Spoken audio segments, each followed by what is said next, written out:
by show of hands, how many of you are part of the proposed governing board? Okay, very good. Thank you.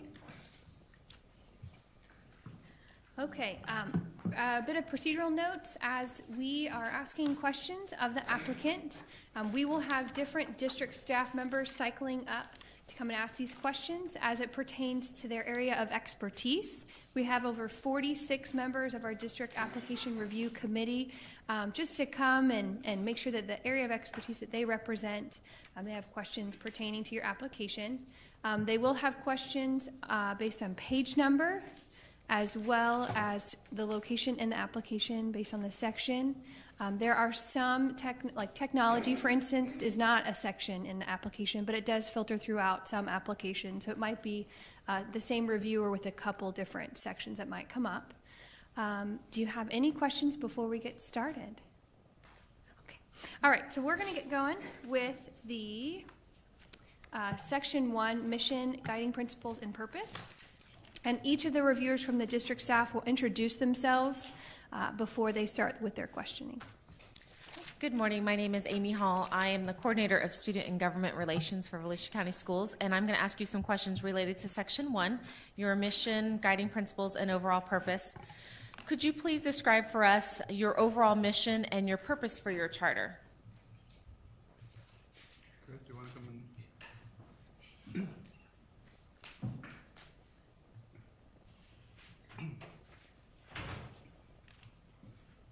Good morning. Good morning. As I stated before, my name is Christopher Yergin, and I've had the vision that our mission and our vision for Dreamers Technical Academy is for at-risk students, low-income students, those students that need that special assistance. The name that we came from with Dreamers is, I was one of those at-risk students, come from low-income students, low-income families. And our mission is basically to give back to those students that need that help. Another thing that our vision is not only to prepare these students for college, but also to prepare them for vocational trades. So to sum up, what we're trying to do is not only just give them the education, but also prepare them for the real world. Can you specifically address how you plan to incorporate your mission and your purpose in your everyday practices? The one issue that he mentioned, which is very important to us, is trying to get these kids a trade.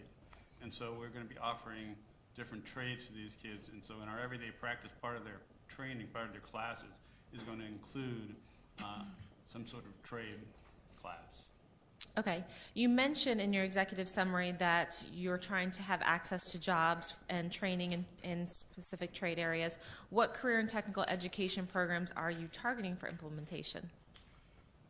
That is a great question. I work with a charter school in Fort Myers, similar charter schools, same type of population. And we have been doing electrical, plumbing.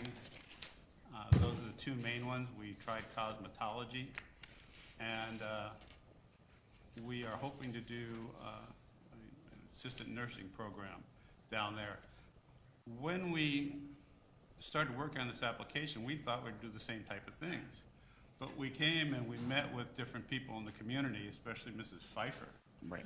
And she kind of opened up our eyes to some needs that are here in Volusia, and she really talked about those trades that I just mentioned are needed, but they're changing.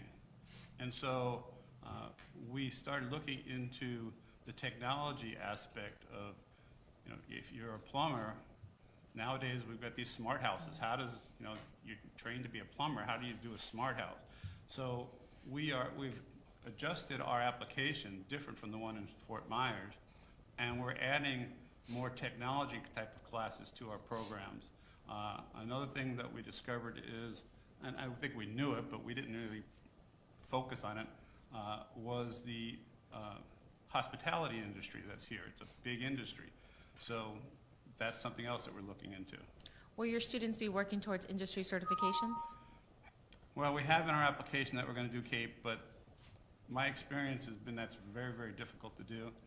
we will use their classes and try to get them trained. But the only kind of certification I think that we'll probably definitely get into is the Microsoft type of the bundles and those kind of things. Those are definitely certifications that they can get, and they're easy and they can be done, at the school.